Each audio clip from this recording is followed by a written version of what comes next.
Ce qu'il faut savoir, c'est que l'éducation en Chine est prise très au sérieux. Oui, Effectivement, beaucoup de couples franco-chinois se retrouvent dans cette problématique-là.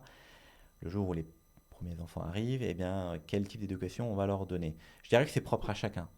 Mais pour la plupart des Chinois que j'ai pu rencontrer, que ce soit hommes ou femmes, il y a vraiment ce côté de la valeur du travail qui est vraiment prédominante dans les relations. ouais. Donc on attend des enfants qui soient sérieux et travailleurs. Et on ne se plaint pas. C'est compliqué quand on est en France à gérer avec ça, parce que le système est fait comme ça aussi. Ouais, Et on laisse la liberté aux Français de se plaindre constamment. ouais. Même à l'école, hein, ça commence, même en primaire, au collège, ça commence très très tôt. Oui, c'est presque considéré comme de la liberté d'expression en fait. Exactement. Mm. C'est...